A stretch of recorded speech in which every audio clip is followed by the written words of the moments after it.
It is a cold case that after 50 years still haunts Italy today.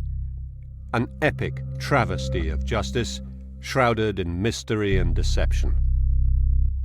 The case, known in Italy and internationally as the Monster of Florence, involved the ritualistic serial murder of 8 young couples, accompanied by the horrific mutilation of the sexual organs of the female victims. Cover-ups and evidence tampering have muddied the case so badly that more than 5 decades later, utter confusion reigns. Evidence points to a powerful esoteric sect believed to be behind the killings.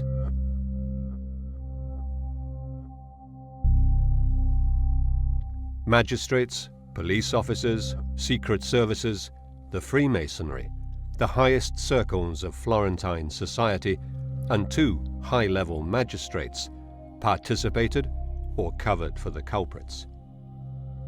3 major investigative leads have failed to close the case once and for all.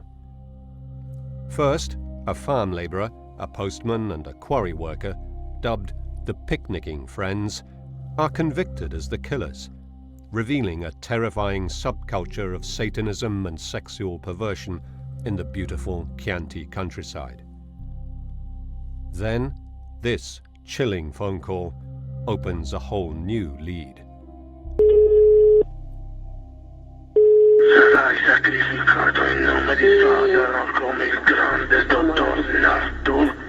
The threat refers to the mysterious death of Perugian gastroenterologist Francesco Narducci, whose body was fished out of Lake Trasimeno exactly a month after the last of the official Monster of Florence murders.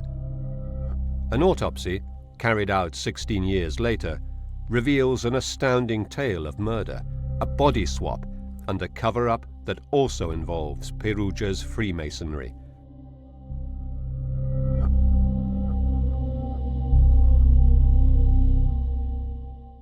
È innegabile che, ed è emerso dalle indagini che The Freemasonry did discuss the issue internally and took certain decisions. e prevalse una certa linea. The prosecutors believe that the Narducci murder and the Monster of Florence case overlap here, in this quaint Tuscan town of San Casciano Val di Pesa, where the doctor comes in contact with the town pharmacist, also a suspect, along with the picnicking friends Pietro Pacciani, Giancarlo Lotti, and Mario Vanni.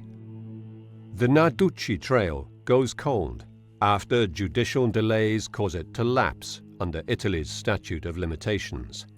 The pharmacist of San Casciano is found not guilty on 14 counts of murder in a controversial fast-track trial.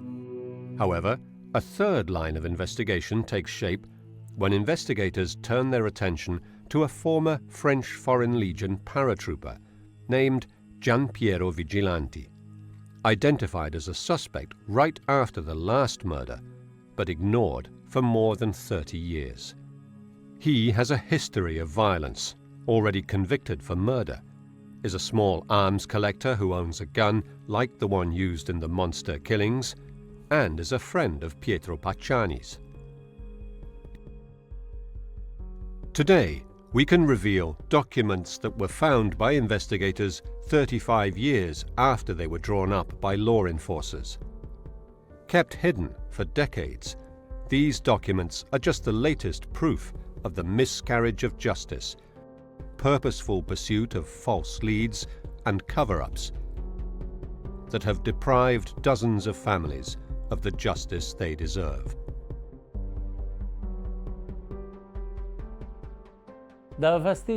This investigation troubled someone in the upper levels of the criminal organization, because there is no doubt that there was an upper level.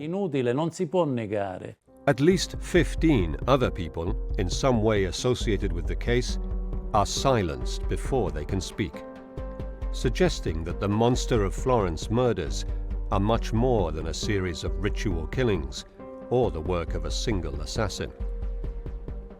Luciano Malatesta's sister was a witness to the satanic orgies and shared the terrible secret with her brother before she too was killed. Allora, mia sorella mi ha detto questa vicenda qui. My sister told me this. She told me straight up that in this whole story that involved our uncle and aunt, that also was connected to the Monster of Florence, to the murders, was made possible with the involvement of a magistrate in Florence. And she also mentioned his name. She mentioned several names, but the name of this magistrate was Prosecutor Vigna. E ne ha fatto il giudice del giudice Vigna. For 40 years, the instigators of these horrific crimes and their friends in high places have been protected by a code of guilty silence.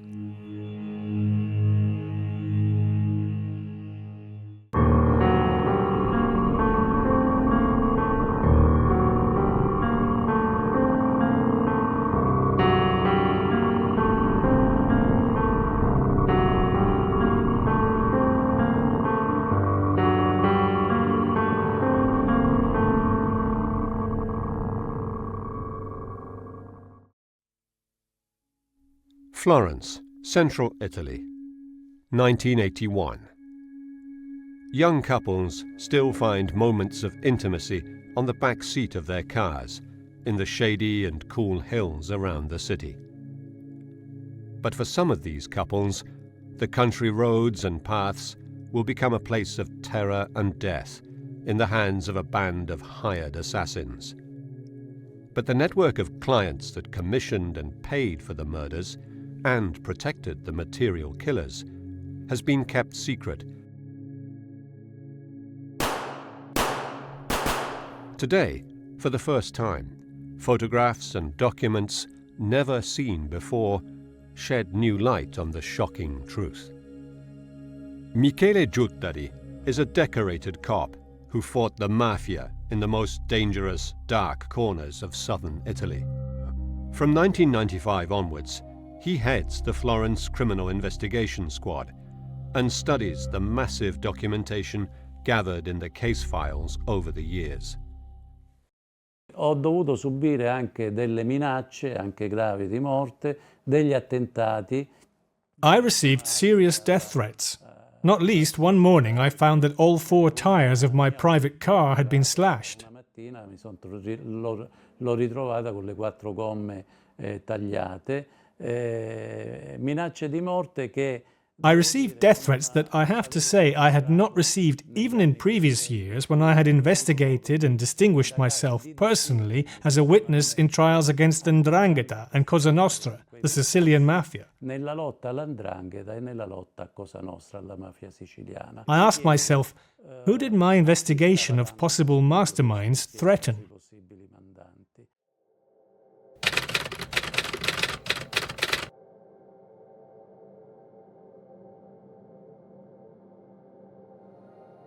The sky is pitch black as there is a new moon on the night of the 6th of June 1981.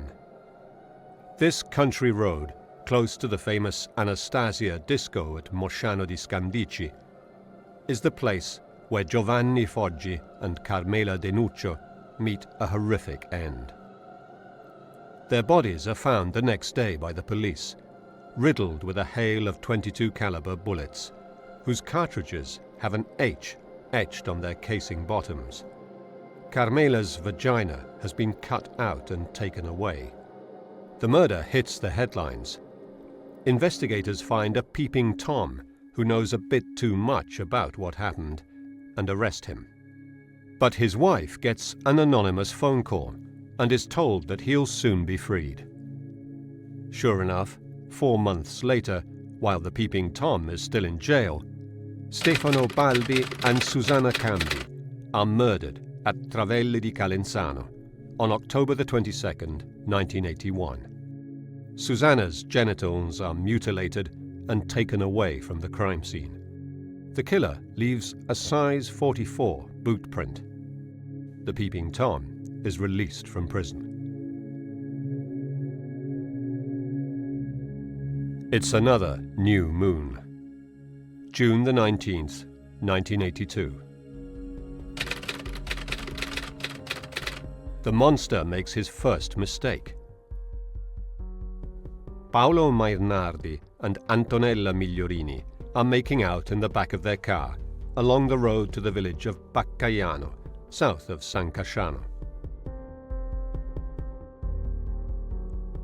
They have just finished, and he has moved to the driver's seat when he sees something that scares him.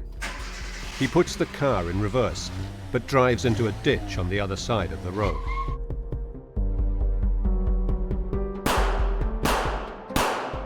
The killer shoots out his headlights, then murders Paolo and Antonella.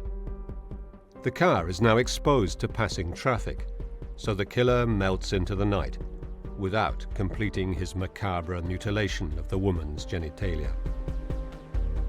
The murder of Paolo Mainardi and Antonella Migliorini is the third Monster of Florence murder. Someone working on the case remembers a similar killing going back 8 years, in 1974. It took place here, in the Mugello Hills northeast of Florence, between Borgo San Lorenzo and Vicchio. The couple are killed in his Fiat 127. He is shot with 5 .22 caliber bullets, and she is finished off, stabbed with a screwdriver and ice pick. Her sexual organs are not cut out, but a vine branch is inserted into her vagina. Her lower abdomen and left breast are stabbed no less than 90 times. A local farmer finds the bodies. Investigators think there may have been more than one attacker. Now, an anonymous letter, one of dozens that will condition the work of detectives, suggests the investigators look at another case, a crime of passion going back to 1968. Miraculously, what was left of the rounds of ammunition used in the murder are found clipped to the case file. Experts say the bullets match the monster's weapon. Someone wants detectives to link the 1968 crime of passion to the Monster of Florence serial murders. Normally, the rounds should have been destroyed, as the case is closed. The man convicted for the 1968 murder of his wife and her lover, Sardinian Stefano Mele, is already in jail. A Sardinian shepherd named Francesco Vinci and his brother Salvatore were also implicated in the 1968 murder, so investigators now assume the gun is theirs. Francesco Vinci is arrested on the assumption that he owns the weapon used in those murders, which investigators think is the same gun the monster used. It is the beginning of what comes to be known as the Sardinian thread, focusing on a gang of Sardinians also involved in kidnapping for ransom. However, Francesco Vinci will soon be released, as the monster strikes again on the 9th of September 1983, while Vinci is sitting in jail.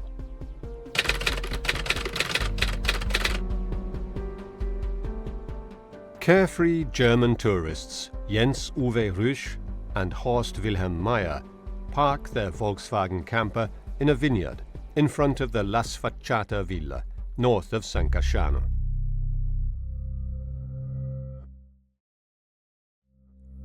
Their bodies are found the following evening by a fellow German, Rolf Reinecker, who had told them the night before not to park their van there near the villa, infamous for its wild parties. They have been shot through the rear window, and torn-up gay porn magazines are strewn around the van. Investigators think that the killer might have confused them for a man and woman. The trajectory of the shots fired provides a key clue about the killer, suggesting he must be taller than 1.80 meters. If the monster is a lone assassin, he can't be Francesco Vinci, who is released from jail, but will continue to be part of this story, together with Rolf Reinecker. The elusive Monster of Florence is now spreading terror throughout the community, especially among young people, who no longer feel safe. Il clima che si respirava sicuramente era un clima sia in città che nelle campagne dove colpiva, un clima There was a general atmosphere of fear both in the city and the countryside, wherever the monster struck. Young people changed their habits, and going to secluded places in the country became dangerous. I was young at the time and lived in Florence, and getting a bit of privacy involved being really organised. People's lives changed because there was a general sense of danger. E quindi il modo di vivere era cambiato proprio perché si percepiva un pericolo generale. It's the 29th of July, 1984. Claudio Stefanacci and Pia Rontini are massacred in this clearing near Vicchio in the Mugello Hills. They are shot with the usual .22 caliber rounds, but she manages to get away. She runs a few meters before being shot again, and then mutilated. Her left breast is sliced off, along with her vagina, and taken away. A new clue comes to light. She works at the Vicchio train station bar, where, according to the bar owner, a man with a large ring on his finger had watched her and her boyfriend. The last murder opens a painful and complex chapter in the Monster of Florence case.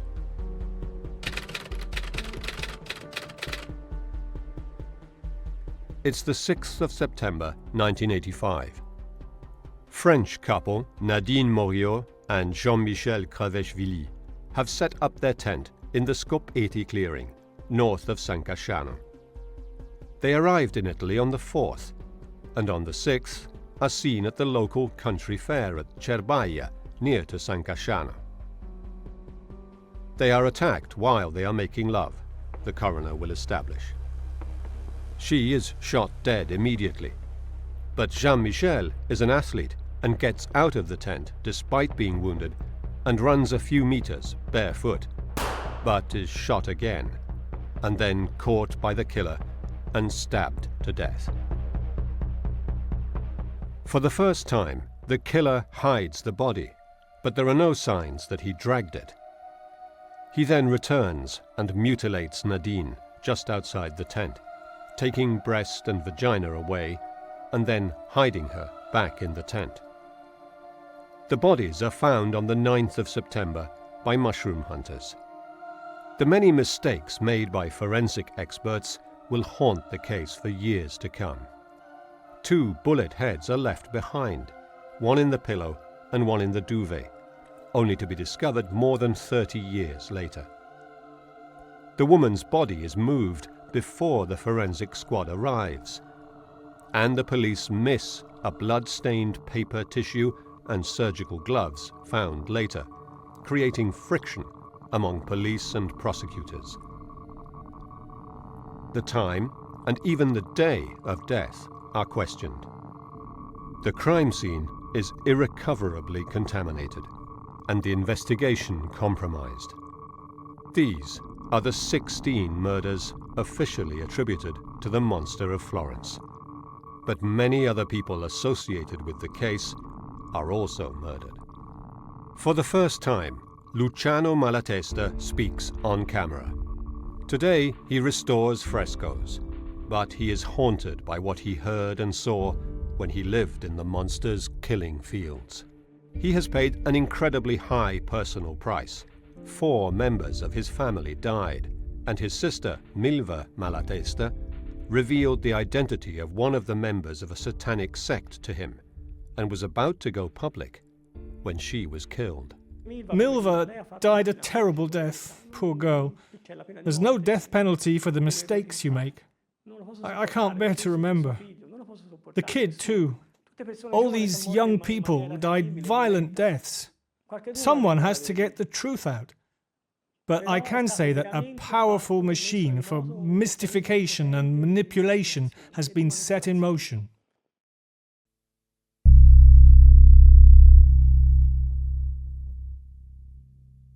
In the days following the discovery of the bodies of Nadine and Jean-Michel, the monster begins to goad the police.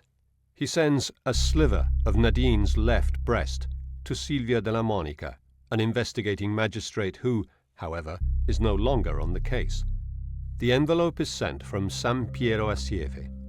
Then, 3 anonymous letters are sent to the investigating magistrates Pierluigi Vigna, Paolo Canessa and Francesco Fleury. They contain a surgical glove with a single 22 caliber H-series bullet in it and a frightening typewritten threat.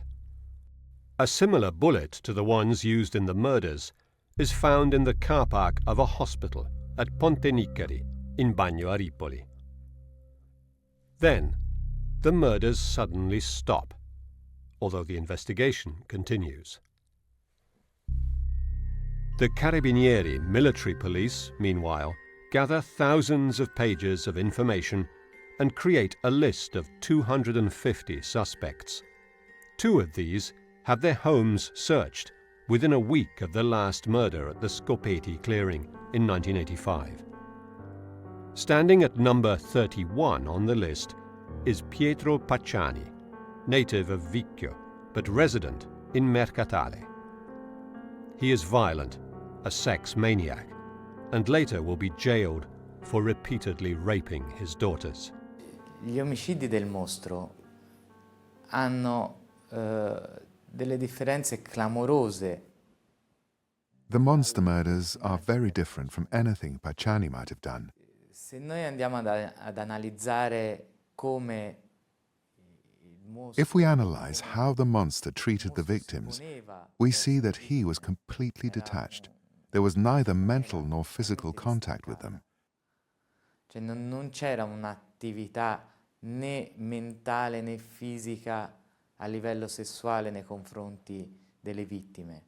Pacciani invece era... Pacciani was called Vampa or Flushface because he would get all red. He was a sex maniac.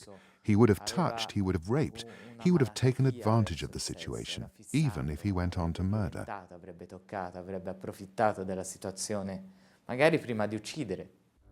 38th on the list of suspects is another native of Vicchio, now resident in Prato, Giampiero Vigilanti, a multi-murderer. His home is searched just 8 days after the Scopeti clearing murder, and this note is written by the Carabinieri with handwritten comments by the commander of the Prato station, who found ammo that matched the monster's weapon. This document, held by the SISTE, the Interior Ministry's Secret Service, is only discovered in 2018. As a young man, Vigilanti sought sex in male public toilets. He was jailed for public acts of homosexual obscenity, murdered 2 Arabs in Marseille after serving in the French Foreign Legion, and he is also presumed as involved in a previous murder by Pacciani back in 1951. He keeps newspaper cuttings of the Monster of Florence murders in his home and his mother's, including this one, dating back to the 1974 murder. Why is he a suspect? Because he knows how to handle weapons. He is violent. He spent many years in the French Foreign Legion. But above all, he is born and raised in Vicchio. At number 181 is another name that will occupy the crime pages of newspapers for years to come. Francesco Narducci is a gastroenterologist and gynecologist, a brilliant doctor and a Freemason. He dies, apparently from drowning, in Lake Trasimeno, exactly a month to the day from the last murder. A later probe into his death reveals a shocking secret. C'è una documentazione della squadra mobile della questura di Perugia da cui risulta che l'ispettore... We have documents showing that the special branch in Perugia assigned its most senior inspector, the criminal investigation unit's most senior inspector, sul delitto degli Scopeti sui delitti to investigate the Scopeti clearing murder, the Monster of Florence murders, and specifically Francesco Narducci, in the days following the murder at the Scopeti clearing, without being specifically requested to do so by the Florence investigators. The names of Pacciani, Narducci, and Vigilanti will dominate the 40 years of investigations that follow. But without a smoking gun, none of the leads ever brings the case to a close. August 1989. The investigators received the results of an FBI analysis of forensic evidence sent to them by the Italian Interior Ministry, who had requested the Americans' help. The FBI uses the most sophisticated technologies to study serial murders, adopting computer analysis to find common threads between murder cases and to better understand the minds, motives, and methods of killers. They say that the Monster of Florence is an Italian male, likely native to the area as he is comfortable on and around the crime scenes, and acts alone. He may have military experience, shows signs of sadism, and hates women. He suffers from sexual dysfunction and never rapes the woman, rather eliminates the male member of the couple to avoid interference in his macabre rites. Nell'89, 88-89 avevano dato il loro responso, questi esperti dell'FBI, dicendo sì, può essere... In 1988 to 89, the FBI experts gave their response, saying it could be a solitary serial killer who lived in the area. The lone assassin was a hypothesis that many in Italy followed, but they correctly noted that their analysis was just partial, and in their explanation, very properly, they said, "We express this judgment based on our experience gained on cases in the United States, but our analysis could change if we were to become aware of other facts." And so they were inviting Italy to keep them informed of any new developments. Se dovessimo venire a conoscenza di altri fatti, quindi invitava l'Italia a dare altre ulteriori novità. The FBI profilers described the weapons, the knife and the gun, as ritual tools, conserved religiously, just like the body parts kept as fetishes. They believe he revels in his fame, clipping and conserving newspaper articles that describe his crimes, and taking perverse pleasure in goading and challenging investigators. The investigation ignores a number of details reported by the FBI that will later become useful. 7 years after the last double murder, Pietro Pacciani is in jail for having raped his daughters. Another anonymous letter claiming he is the monster reopens the case in 1992, and his house is searched again. Miraculously, an intact .22 caliber round of ammunition is found in a vine trellis in his garden. Pacciani is eventually charged with murder in a high-profile, televised trial that stirred a massive media frenzy. Serena Scherri was a young journalist at the time and followed in the footsteps of her journalist father in telling the story of the Monster of Florence.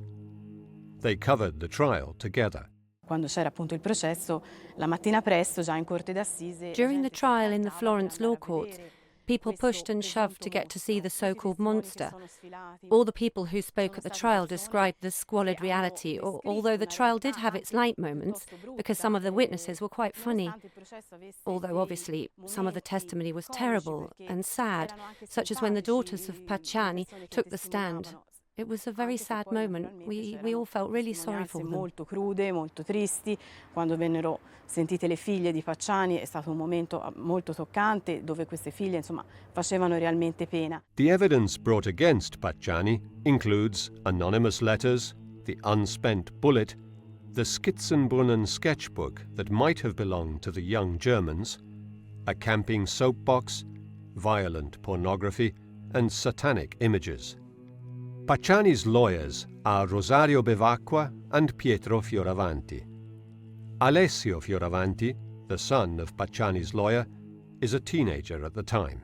Mi ricordo soprattutto un piccolo evento carino e no, si può dire, perché... I remember a small and funny, or maybe not, event. As soon as I arrived at his home, he asked me if I wanted some biscuits, I said no because I was scared. But actually, Pacciani was a special person for my father. A sex maniac towards his daughters, a monster from that point of view. Il maniaco sessuale delle figlie era un mostro da quel punto di vista, ma era anche un tipico. But he was also a typical Tuscan farm laborer, rough, who swore now and again, which is totally normal, but not really scary when you were there. Però non faceva tutta questa paura quando eri lì. The Fioravanti law officers are swamped with anonymous letters.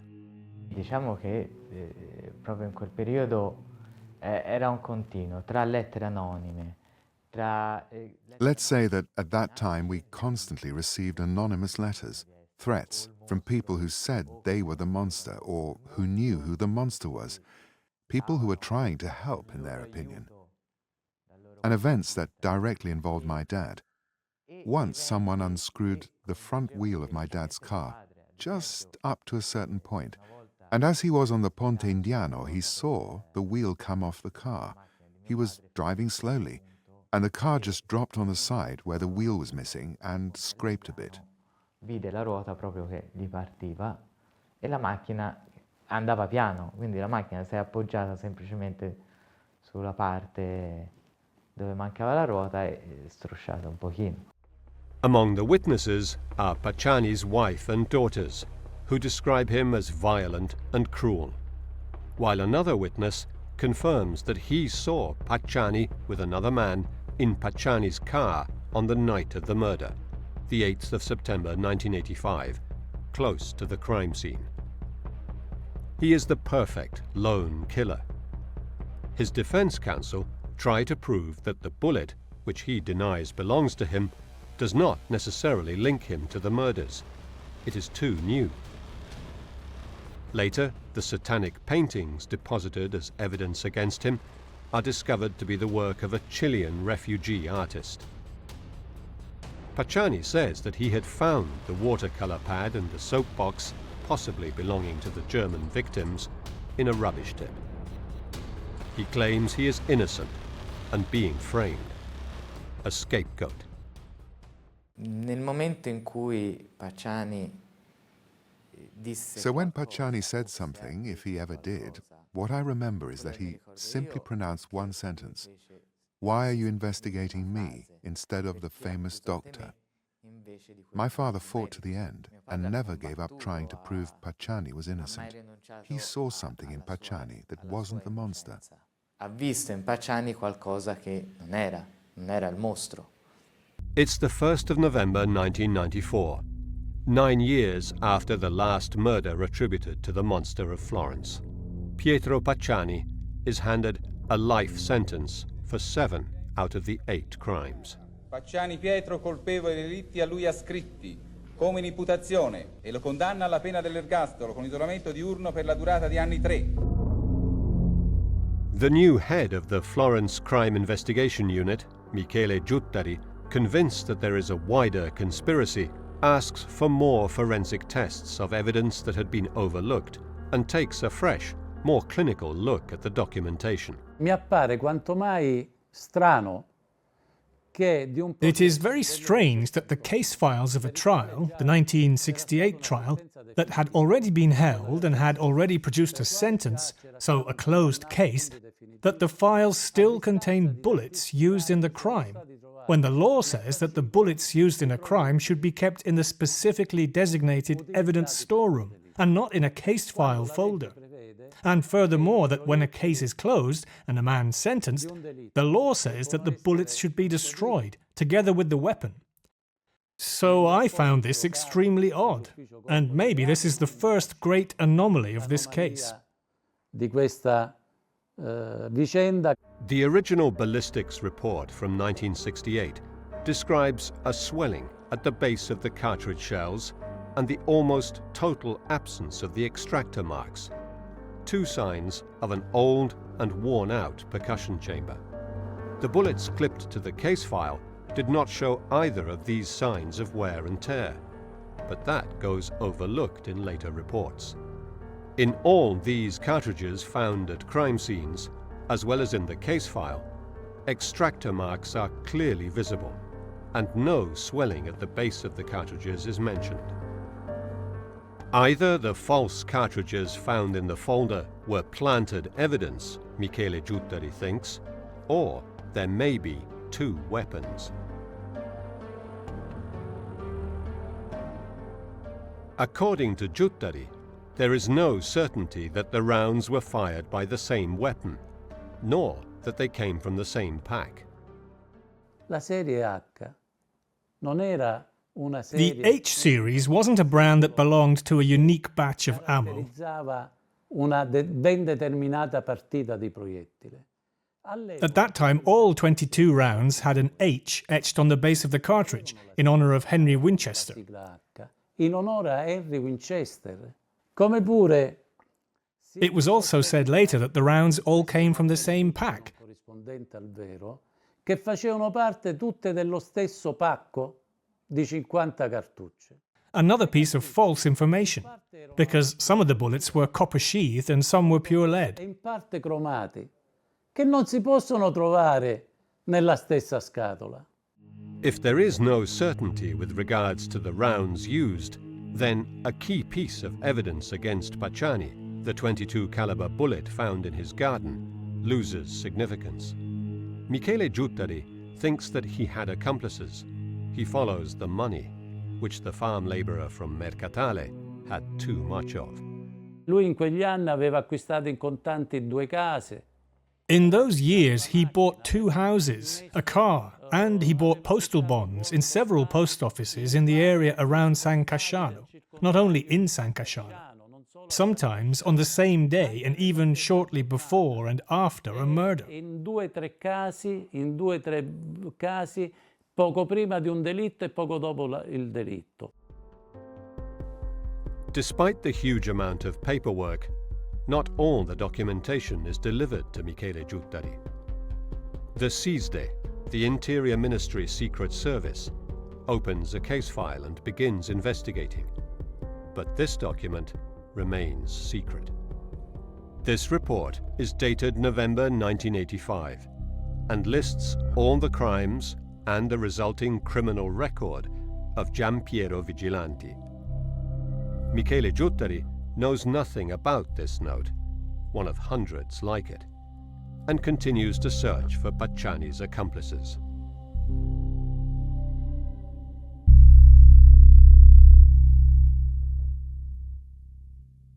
Michele Giuttari identifies Pietro Pacciani's best friends who spend time with him in this bar, the Bar Centrale of San Casciano, next to the former Calamandrei pharmacy. Per trovare I possibili complici di Pacciani bisognava indagare. To identify Pacciani's accomplices, we needed to investigate Pacciani's friends at the time. E tra queste frequentazioni e amicizie, quelle più... Among these, his strongest ties seemed to me to be with Mario Vanni and Giancarlo Lotti. Io chiesi l'autorizzazione a porre sotto controllo... I asked for authorization to tap the phones of Mario Vanni and of the bar of San Casciano, where Giancarlo Lotti spent his time, because the place where he lived, which was a sort of hostel managed by a priest, had no phone. Una specie di casa famiglia gestita da un prete, non c'era telefono. Pacciani, Vanni and Lotti all go to the San Casciano bar. They visit prostitutes together. They are peeping toms together. Luciano Malatesta, as a young child, knew these men for what they were: beasts. Vanni was the postman. Vanni had sexual relations with my mother many times. I was a witness to it. I said so in the Pacciani trial. I was 5 or 6 years old. I saw it all. She had sex with Pacciani too. She said so herself. Pacciani was famous for being violent. He beat my dad, together with my uncle, Antonio, who played an active part in this whole business, and had a role in the death of my father. My uncle held my dad, and Pacciani beat him and said to him, "As soon as I find you alone, I'll kill you," he said. It was a gang, you see. Up there in San Casciano, many people know, many people. Some even gave me details, speaking to me in public places. But when I said, come and tell the investigators, they pretended not to remember. The whole story still scares people. Vanni and Pacciani raped Luciano Malatesta's mother and, according to him, were part of a gang of criminals working for a coven of devil worshippers led by his aunt and uncle. Several prostitutes who worked in Florence and lived in this area of San Casciano begin to collaborate, telling detectives what they know. Among them is Gabriella Ghiribelli, one of the prostitutes visited by clients from San Casciano. I opened the scope of the investigation to several women and got to a certain Gabriella. Gabriella calls up Lotti, and Gabriella complains that because of him, she has been involved in the investigation and has been questioned by the police.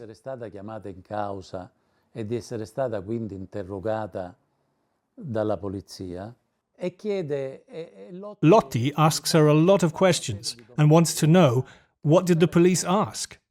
He wants to know what she said, and she says that you were there because you told me you stopped to relieve yourself.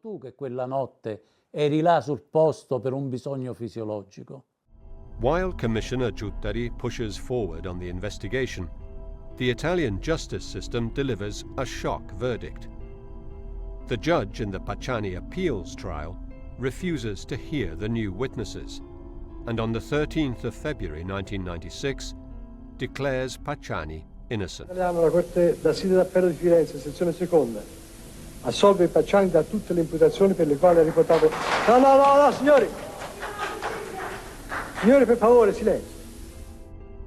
Giancarlo Lotti is a quarry worker who has sexual relations with Pacciani and goes to prostitutes with him. Under pressure from investigators, he makes key, albeit confused, confessions.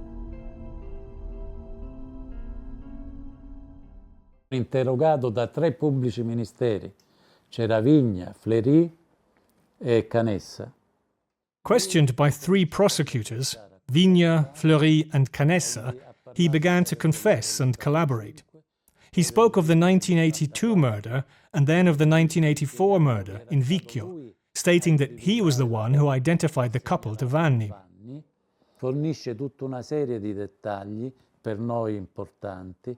He provided a number of details that were important to us, such as the fact that the 1983 murder of the 2 young Germans, he said, was to get Francesco Vinci out of jail. Because, since it was believed that the killer acted alone, whoever was in jail for the crimes was immediately freed. Giancarlo Lotti confesses to killing the 2 Germans himself, blackmailed by Pacciani because he's had sex with him. Lotti, however, makes many mistakes that lead to criticism of the investigation. Francesco Cappelletti is co-author of a book on the Scopeti clearing murder. The prosecutor asks him, where were the 2 German men? In the back of the van? Lotti says, no, in the part of the van where the wheel is. But in the back or in the driving seat? Asked the prosecutor. In the driving seat.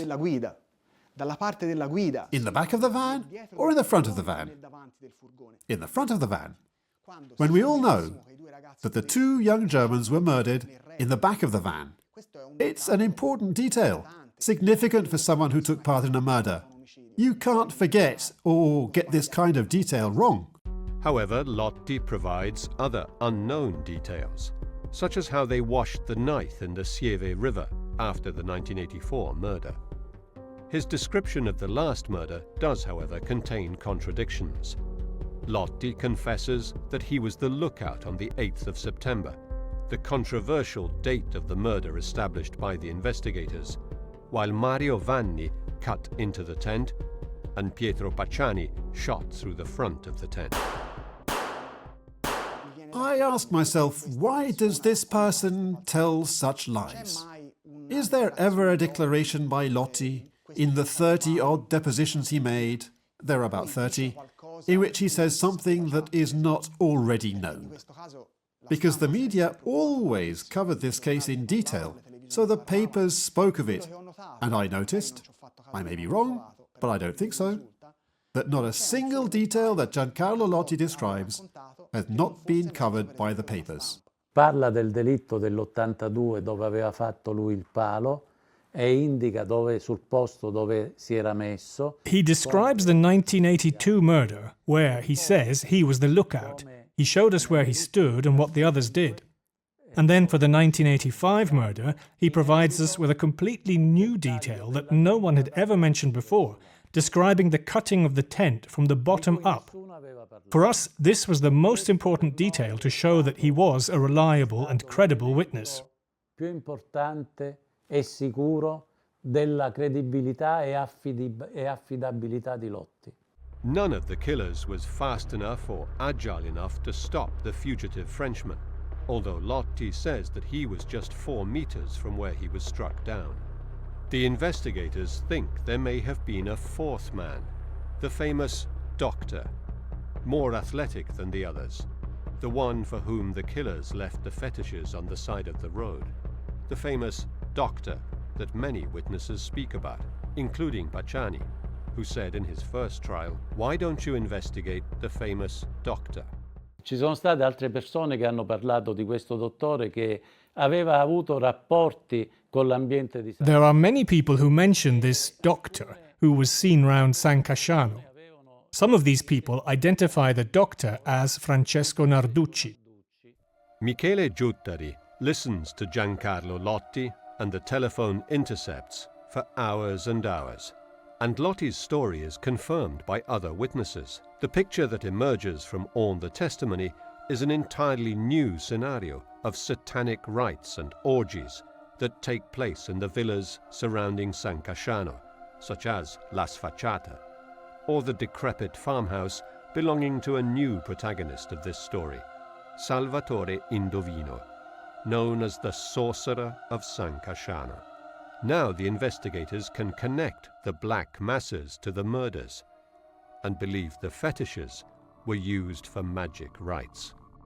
In 1981, the young Luciano Malatesta comes to live in the house next door to the crumbling farmhouse where Salvatore Indovino lives with his companion Filippa Nicoletti.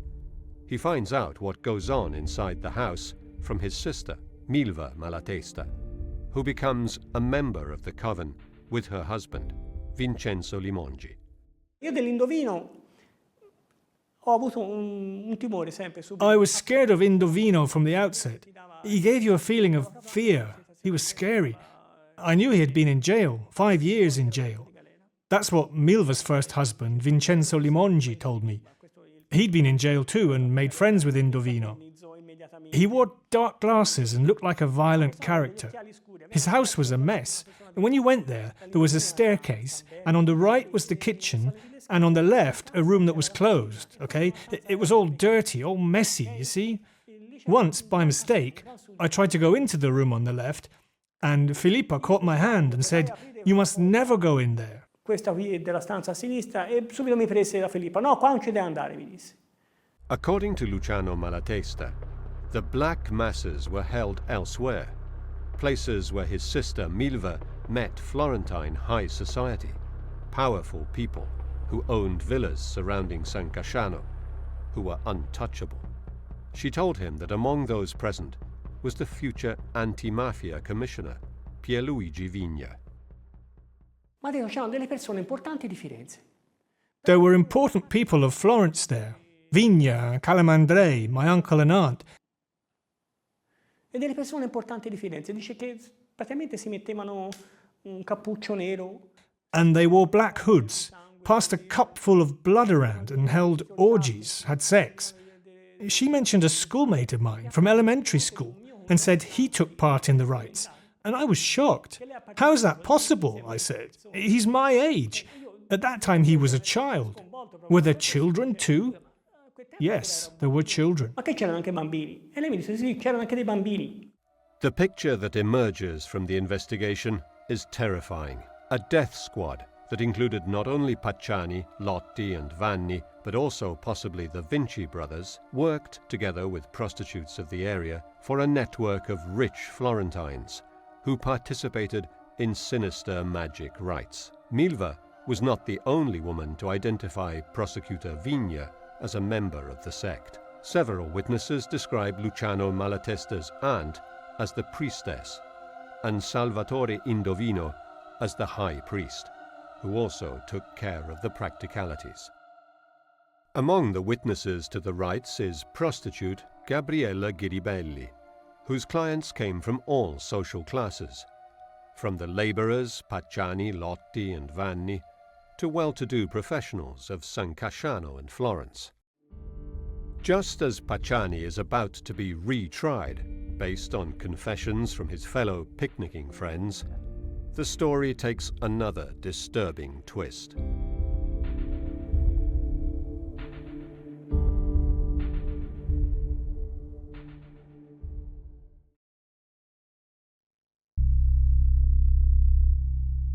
It's 1998, 13 years after the last double murder. Pietro Pacciani dies, in mysterious circumstances, on the eve of going back on trial. Terrified he would be silenced, he stayed locked up in his home. But death found him anyway. Alessio Fioravanti often discussed his death with his father, Pietro, who was Pacciani's defense lawyer. Riguardo alla morte di Pacciani, With regards to the death of Pacciani, my father always said that he had been murdered. perché anche dalle prime modalità di ritrovamento, Not only because of the way the body was found, halfway between the bedroom and the kitchen, with his trousers pulled down, and then they found this drug that was dangerous for someone with his heart condition. che andava in contrasto con la sua malattia al cuore. Poi le analisi sono state fatte. And was an autopsy carried out or not? When my father asked for the forensic report, he never received it. Di Pacciani non l'ha mai ricevuta. According to forensic experts, hypostatic pools showed Pacciani's body had been moved. The carabinieri found a strange piece of fabric soaked in bleach, attached to his shirt by 3 safety pins and covering his genitals, like an apron. A strange sequence of deaths, connected in some way with the Monster of Florence murders, dogs the investigation. Florentine prostitutes who took part in the orgies turn up dead. Francesco Vinci, the Sardinian connected to the Satanic sects, who was arrested in 1982 as the Monster of Florence and then released, is found, hog-tied and burned, in the boot of his car.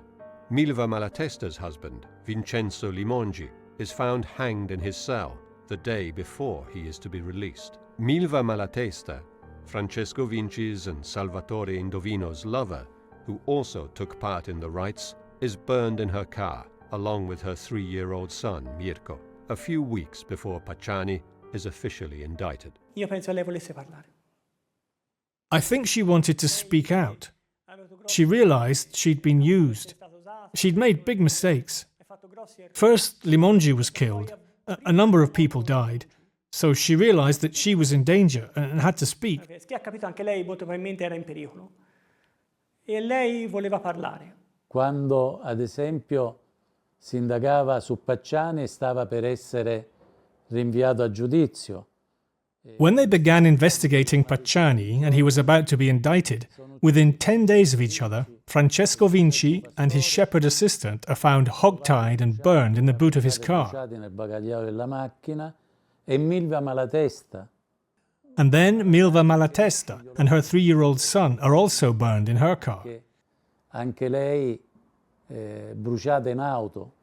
O una prostituta su cui... And a prostitute used by Mario Vanni, one that he called the kind prostitute, is killed.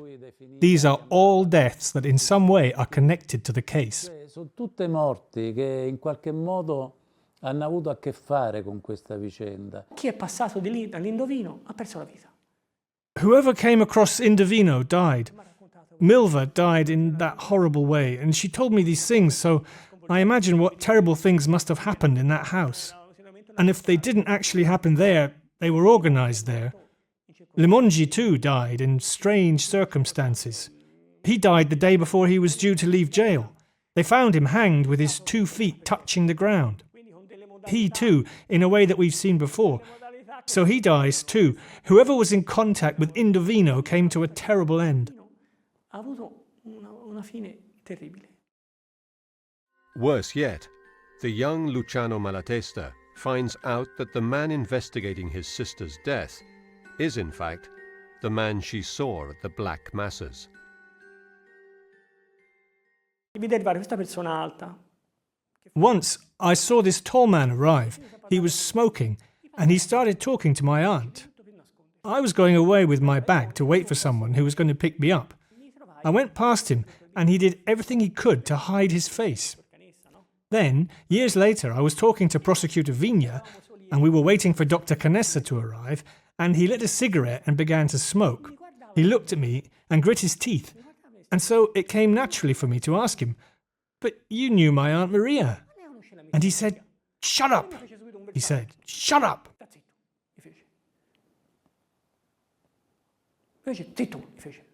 Many potential witnesses die, and Pietro Fioravanti makes a list of them. There were prostitutes, a friend of Vanni's, Vinci, Pacciani. But despite this, prosecutor Paolo Canessa and detective Michele Giuttari managed to get the picnicking friends' guilty verdict confirmed by the Supreme Court in 2001, 16 years after the last double murder. Still, the collateral deaths and the series of anonymous letters suggest that the conspiracy is far wider than just the 3 middle-aged men. Dopo questa condanna, I complici di Pacciani, i cosiddetti compagni di merenda. After the sentencing of Pacciani's accomplices, the so-called picnicking friends, a sentence that was confirmed in just 3 years after the first guilty verdict, giving the case not only validity on the ground, but also all the way up the judicial chain, now we were able to concentrate our investigation on the instigators, as requested by the Florence prosecutor's office. However, this phase was marked by the strangest events. Si sono verificati episodi quanto mai anomali. Now, Giuttari and Canessa can investigate the minds behind the murders, and the second phase of the Monster of Florence investigation begins. In 2001, this threatening phone call is recorded by a beautician from Foligno, near Perugia. Her son was the target of a Satanist sect operating in the area. Sarai sacrificato in nome di Satana come il grande dottor Narducci. Sì. Come tutti gli amici di Pacciani, traditori di Satana. For the first time, Pacciani and Narducci are mentioned in the same criminal scenario, the caller claiming both were murdered by a satanic sect. The death of the young doctor, Francesco Narducci, goes back to October 1985.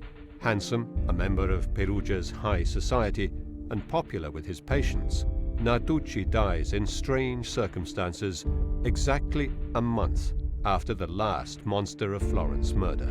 Francesco Narducci was already the subject of gossip in the 1980s, but the creepy call triggers a new investigation, which is handed to Perugia prosecutor Giuliano Mignini. The case will leave indelible marks on his professional and personal life. Queste telefonate fanno riferimento. These telephone calls refer to the Monster of Florence murders. This woman was insulted. "We will have you end up like Pacciani." Then the name Pacciani, joined by the doctor in the lake Trasimeno, who is later called the great Dr. Narducci. These telephone calls were recorded by a beautician of Foligno, who recorded them on tapes. And since they refer to Narducci and the murder of this doctor, I opened a murder investigation. Just as the Perugia investigation is getting underway, Michele Giuttari searches the home of the San Casciano pharmacist, Francesco Calamandrei, after a declaration by his wife, Mariella Ciulli, who had accused him in 1988 of being the Monster of Florence and keeping the fetishes in their freezer. The police don't find the fetishes, but what they do find in the raid is disturbing all the same. Ma Francesco Calamandrei ci risultava Francesco Calamandrei came out of the previous investigation of the Monster of Florence. Avevamo valutato, indagando sui possibili mandanti anche, we had hypothesized during our investigation into the instigators that the murders had some esoteric meaning that lay behind the removal of the intimate parts of the female victims. All'asportazione di queste parti intime delle vittime femminili.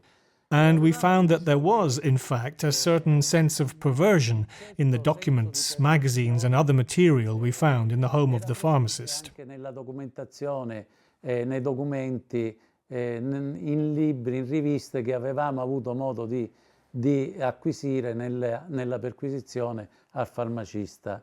Paolo Canessa and Michele Giuttari now believe that there was a group of rich and powerful individuals living around San Casciano who held black masses and orgies, sometimes with children present. Once in a while, someone paid the group of killers to murder the couples in order to obtain the fetish body parts from the murdered women. This had happened before. Un caso che si era verificato. There was a case in the 1980s, between 1982 and 1984, in the United States, known as the case of the Chicago Rippers. Che in Italia era sconosciuto, dove in quegli anni alcune donne erano state sequestrate singolarmente. It was unknown in Italy at the time and involved a number of women being taken, one at a time, to a house, in a closed house, where they were murdered and parts amputated in a way that was similar to the murders around Florence. Undeniable signs were found that the murders happened in that house and that they were accompanied by satanic rites. Segni incontrovertibili che riconducevano ai delitti e segni incontrovertibili su cerimonie e rituali di satanismo.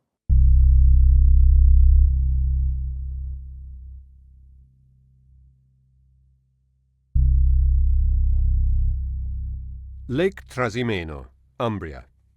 Dozens of photographs taken on the 13th of October 1985 by a photographer from the paper La Nazione and never seen all in sequence before, prove fundamental in the investigation into the death of Francesco Narducci and take the prosecutors 16 years back in time to the day a body was found in the lake. L'8 ottobre 1985 lui va al lavoro come al solito, una giornata che sembra normale.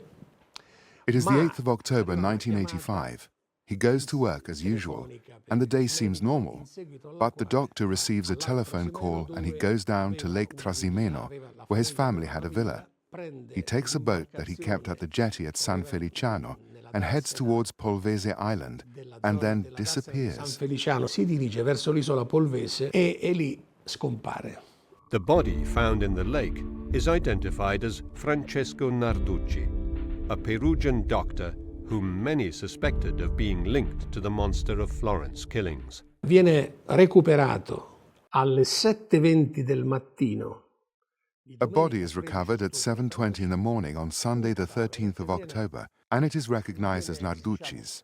Riconosciuto, presentato e riconosciuto come quello del Narducci. Questo cadavere viene portato This body is brought to the jetty at Sant'Arcangelo and partially undressed. It is not taken to the morgue. There is no autopsy, no examination. Non viene portato all'obitorio, non viene fatta l'autopsia, non vengono fatti gli esami correlati, non viene chiamato il medico legale. The coroner is not called. Rather, a young and inexperienced woman doctor is called, who declares that the cause of death was drowning, following a probable but not certain fainting fit. The body is taken away. The Narducci family clams up in silence. But 16 years later, Giuliano Mignini examines the death certificate and finds errors. The photographs show the body black and swollen. Mignini requests an analysis of the photographs to establish the height of the body, based on the paving of the jetty that is the same today as it was then. He finds out that the body recovered from the lake is shorter than Narducci, and he suspects that it is not the doctor's at all. that there has been a body swap, that the doctor from Perugia was killed and his body hidden, that the corpse of an unknown man was thrown in the lake to be recovered and put in the coffin on the jetty. This corpse was later exchanged with the real Narducci's, who was then buried, while the unknown man's body was disposed of. A shell game with corpses. A un certo punto ho detto che avevo fatto fare un primo accertamento per avere. So then I carried out an initial investigation to have an overview of the situation based on the paperwork, because I didn't want to have the body exhumed straight away. Non ci sono problemi, è successo questo, lo posso dire sulla base degli atti e finiva lì.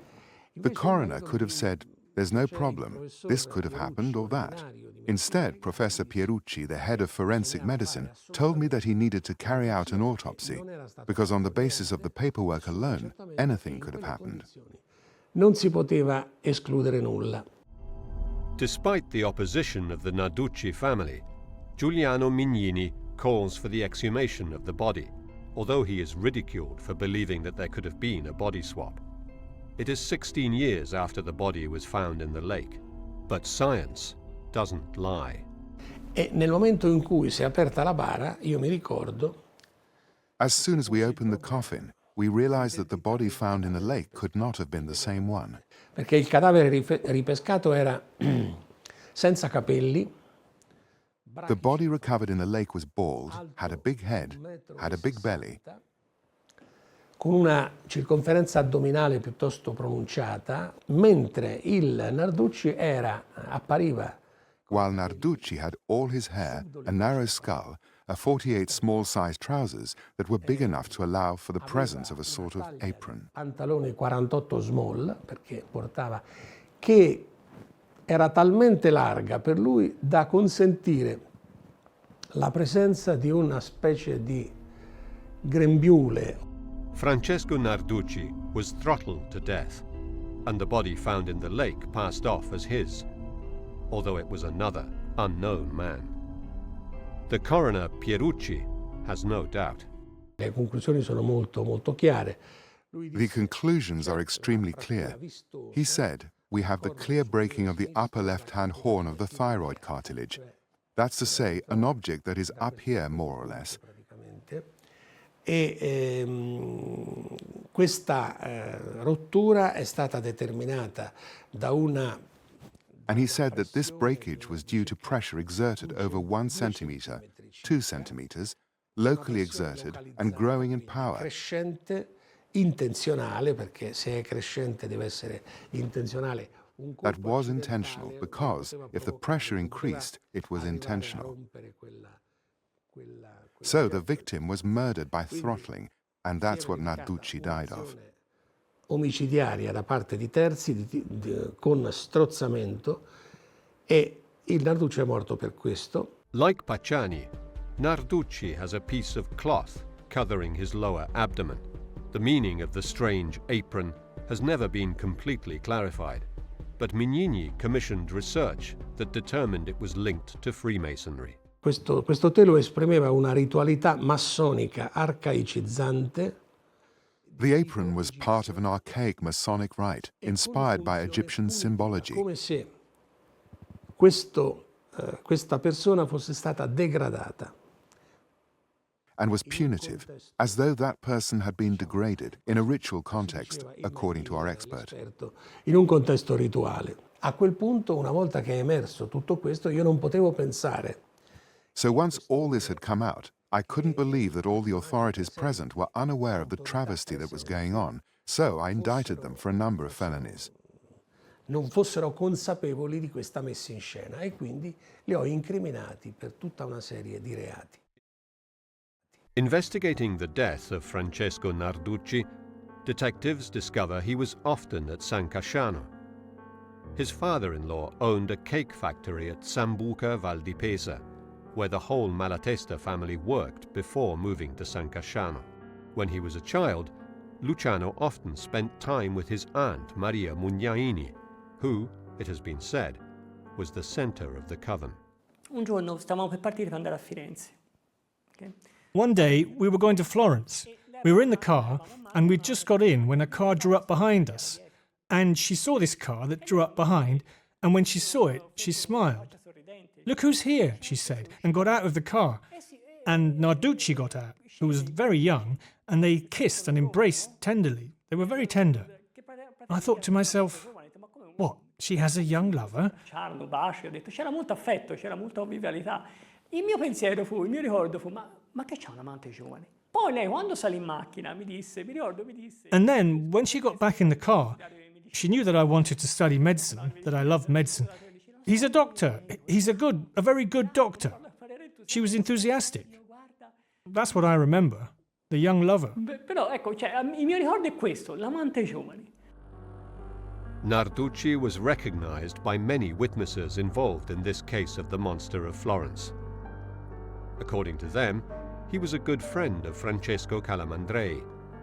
They went to the same prostitutes, who recognized him through many verifiable details.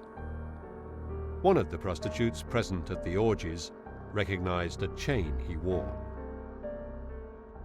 His mysterious death is an important clue, but there is still no smoking gun. Although the murders stop when he dies, Narducci is never accused of anything. The pharmacist of San Casciano continues to deny having met him, despite the accusations of his wife, Mariella Ciulli. La moglie di Francesco Calamandrei dice dalla primavera del 1900. Calamandrei's wife speaks in the spring of 1988, so not exactly during the period of the murders that were in 1968, 1974, and between 1981 and 1985. So there had been no murders for 3 years, and she accuses her husband of being the Monster of Florence. The big problem with these declarations is that there are reports about this woman's health, in which we read, in several reports mention paranoid schizophrenia, chronic psychosis that began in adolescence, or even depressive schizophrenic psychosis with fragmentary and incoherent thought processes, characterized by clear psychotic pathology. So someone whose declarations should be taken with more than a pinch of salt. Andrei con I piedi di piombo ad ascoltare quelle che sono le sue dichiarazioni. In 2008, Francesco Calamandrei is found not guilty after being allowed a fast-track trial, despite being accused of 14 homicides. He continues to deny knowing Francesco Narducci. Whatever he did, nothing links him to the murders, the court finds. His use of prostitutes and his friendship with Salvatore Indovino are confirmed. Surprisingly, the two prosecutors, Paolo Canessa and Alessandro Crini, don't file an appeal. Giuliano Mignini continues to investigate the link between the death of Narducci and the Freemasons, and the conspiracy seems to reach the highest levels, but it will never lead to a trial. È innegabile che, ed è emerso dalle indagini che... The investigations show, and it is undeniable, that the Freemasonry did discuss this case internally, and a certain line of action was decided on. They discussed it, also because the victim was a Freemason. His father was a Freemason. His father-in-law was one. The father-in-law of his brother was one too. His possible contacts in Florence were also, mostly. Contatti lo erano anche loro, quelli di Firenze, in gran parte. When Mignini presents his case before the courts in 2007, a triangle of death begins to emerge that extends from Perugia to San Casciano and Vicchio, with Florence in the middle.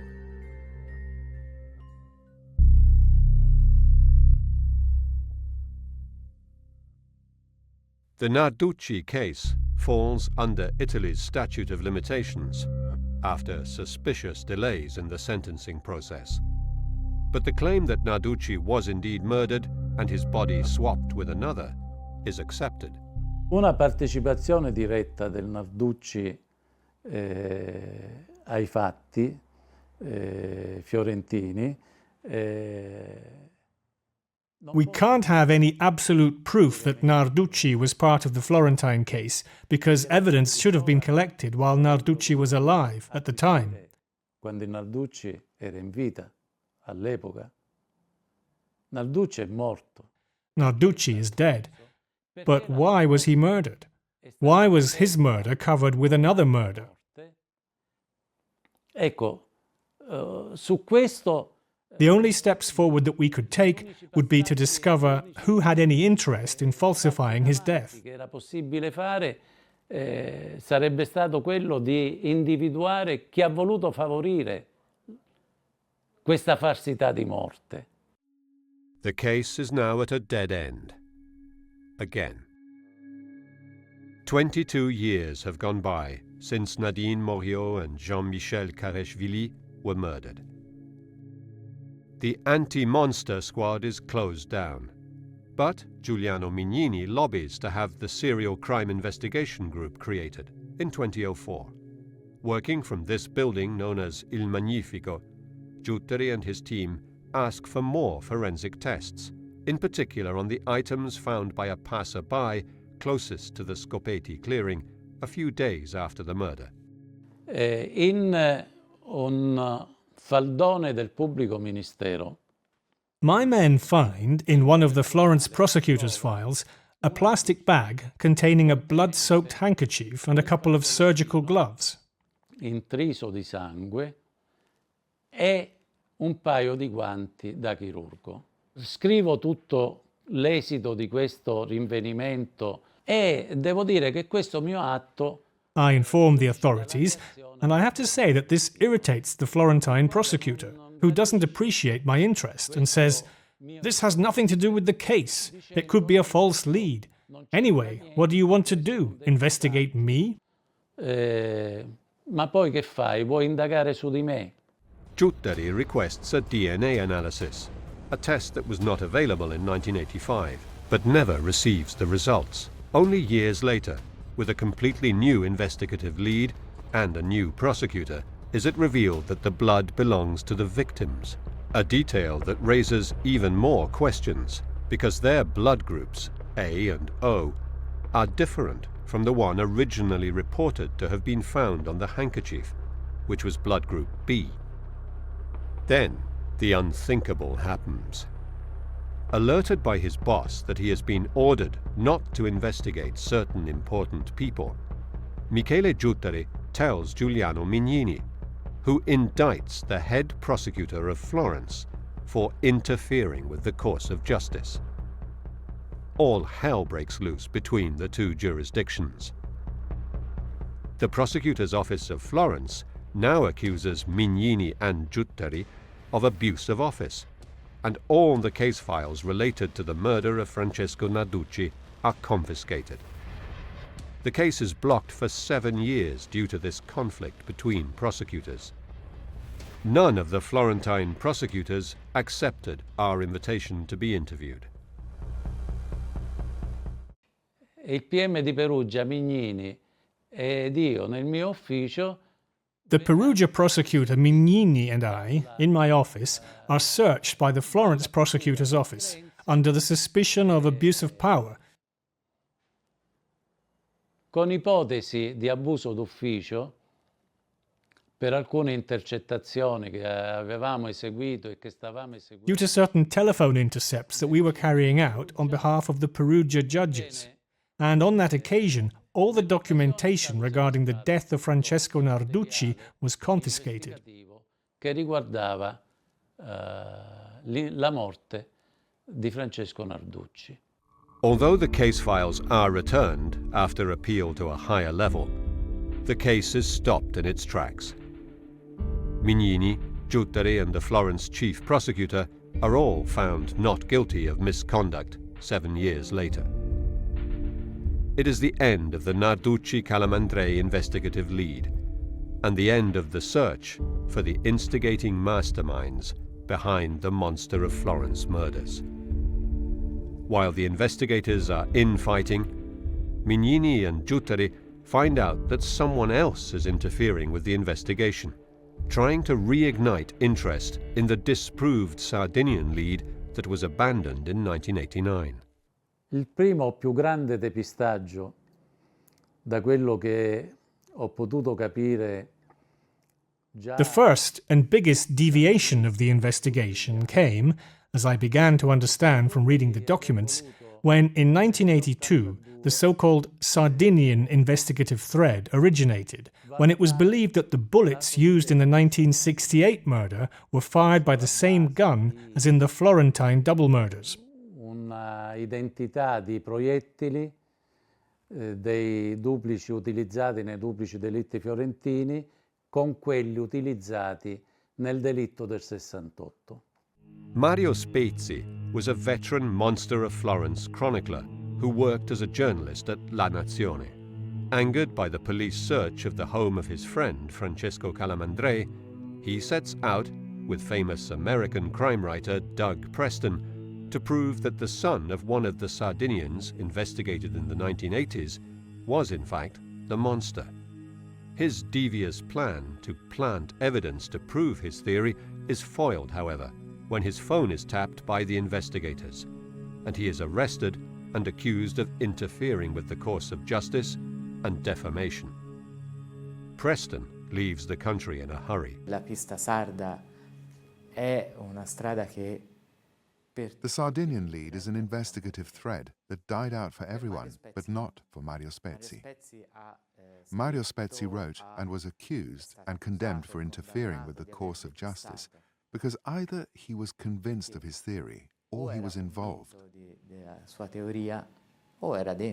The leads all dry up. Michele Giuttari, forced into resigning, writes a last report on the G-Day's investigations. Rimane un cold case italiano. Questo, diciamo, personalmente mi ha sempre affascinato e mi ha spinto anche a me. It remains an Italian cold case. This has always fascinated me personally and led me to continue the work that my dad did, because I'm curious about this unsolved case that still generates great interest in the Italian public. It's no surprise that there are blogs, Facebook pages and research groups on the case.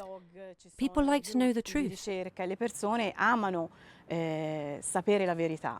In 2015, prosecutor Paolo Canessa opens the case again, this time based on new clues that cast suspicion on Giampiero Vigilanti, who has just reported the theft of his weapons and the ring of the French Foreign Legion paratroopers, two potentially important pieces of evidence.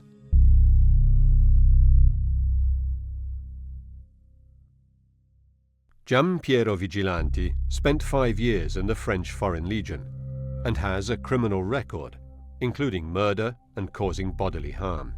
He spied on men in public lavatories, and above all, it seems that he was Pacciani's accomplice in an earlier murder in 1951.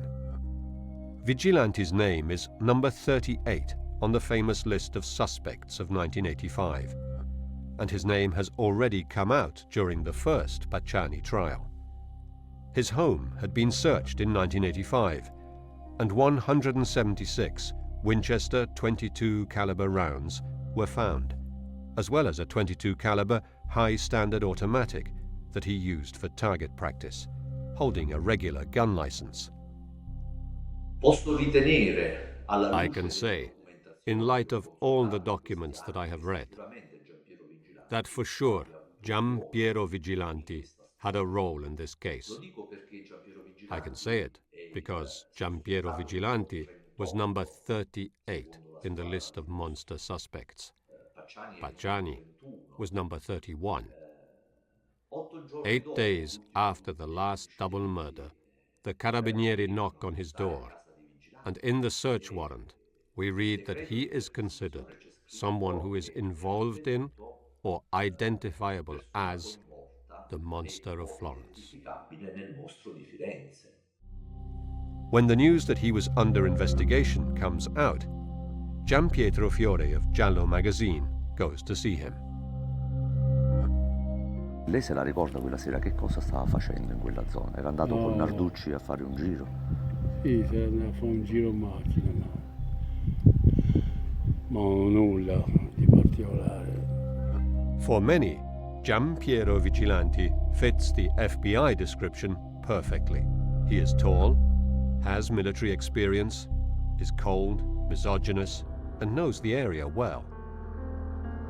His home is equidistant from the two macro areas of murder.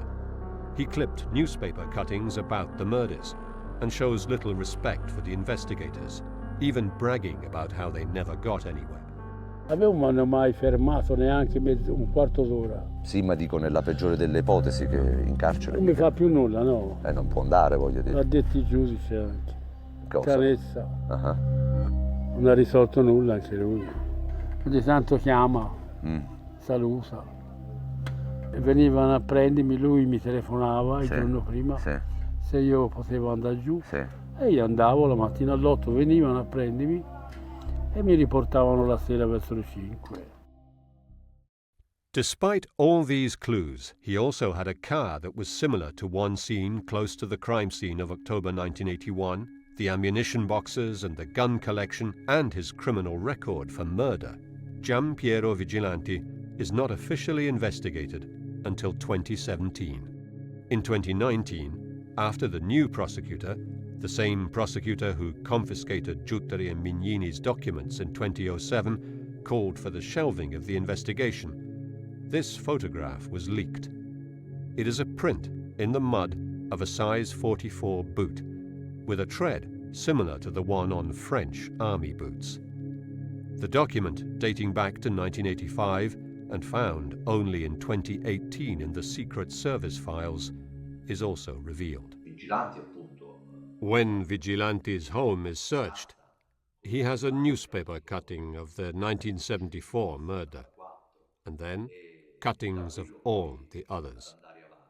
This alone allows us to think that Vigilanti had a specific interest in the case. Maybe he is a great fan of crime stories and a fan of serial killers, but in 1974 he couldn't possibly know that the murders would have led to so much bloodletting. In 2018, there is an incredible discovery that further highlights the ineptitude of the investigators. 2 bullet heads fired by the monster are discovered in the pillow and the sleeping bag of the French couple, 34 years later, during a review of evidence requested by a new lawyer representing the victims' families. They are subjected to DNA testing, but nothing is found. The letters sent to the investigators in 1985 are also tested for DNA, and a trace belonging to an unknown male with an A rhesus-positive blood group is found. The blood-soaked tissue and surgical gloves are tested, and the DNA of the victims emerges. But they are blood groups A and O, but there is no longer any reference to the blood group B that was found in the first tests in 1985. If the first test was not wrong, there must be a third DNA trace. But there is more. Experts determined that the main piece of evidence against Pietro Pacciani, the unspent round found in his garden, was a planted fake. The scratches on the cartridge were fabricated artificially, and the bullet never went near a percussion chamber. Who wanted Pacciani framed as a lone killer? Certainly, there must be a mole in the justice system. It is an unending mess, and new names keep popping up.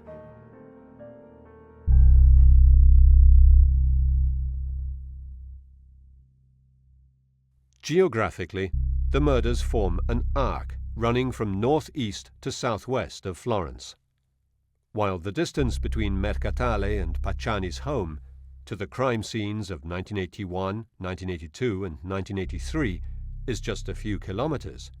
The first and the penultimate murders took place 60 kilometers away to the north, but close to the home of Vigilanti's mother. The 2 kill zones were equidistant from Vigilanti's home in Prato. Pacciani and Vigilanti knew the area of the Mugello like the back of their hands, and whoever came from the south, from Perugia, would have used the road intersection of Bagno a Ripoli, either to go northeast or southwest. There is also the possibility that some of the victims may have known the monster or the gang of killers. Susanna Cambi, murdered in 1981 at Calinsano, near Prato, along with her boyfriend Stefano Baldi, complained she was being followed. Her best friend, Elisabetta Ciabani, is murdered less than a year later while on holiday in Sicily, yet another unsolved crime. Stefania Pettini, murdered in 1974 with her boyfriend Pasquale Gentilcore, lived near the Vicchio train station and Vigilanti's mother. Pia Rontini, murdered 10 years later, worked in the bar of the same station, where an unidentified man with red hair and a big ring was noticed, watching her. It doesn't seem coincidental either that the two young Germans were murdered close to a villa known to be a place where orgies took place, and that Giampiero Vigilanti worked for a time in the textile factory owned by Rolf Reinecker, the German who found their bodies. The French couple was seen at the country fair where Pacciani was present. So it seems that the victims were known to one or several members of the band of killers, perverts who worked together and killed anyone who wanted to speak out. But what is the connection between the team of killers and the Satanic sect? Who kept the killers in contact with the puppeteers? And which members of Florentine high society knew and covered for them? Many witnesses are dead, and frontline investigators retired. What is revealed at the end of the day is that the Florentine judiciary is compromised by hidden conflicts of interest and incapable of getting to the bottom of the case.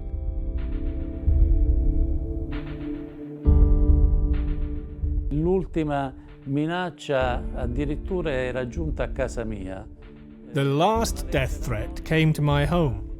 An anonymous letter written on a computer containing a single line in capital letters. Every day that goes by, I get closer to you. E quindi è qualcosa che magari un investigatore, un poliziotto. This is something that an investigator who sent to jail the heads of Cosa Nostra, dangerous members of the 'Ndrangheta condemned for kidnapping people, would expect from them. Si sarebbe aspettato da loro. The indignation over the deaths of young people with their whole lives ahead of them has disappeared as the years have passed. And the very real possibility that Italian institutions were part of the cover-up is harrowing. But not everyone has forgotten. It was a great evil, absolute evil, total cruelty. Ignore good people, kill them cruelly, get away with it, laugh about it. I said to myself, faced with all this pain, what do you want to do? In front of all this evil, how can you react? Not with anger. Someone has to tell the truth. React with good. You can't react with more evil. You have to react with good. No, I have to stop it. I said to myself, it has to all stop with me. I have to be strong enough to understand everything, say everything, and put all the pieces together. And if I'm here, if I haven't gone mad, and if they haven't killed me, and if I can still see and understand, there is a reason. Because I have to do this work. I'm the only one able to do it. And I have to do it. I have to give everyone a voice. Do you see? Otherwise, it will remain unpunished. Because there will be no judicial end to it, I'm certain of that. But the truth has to be established.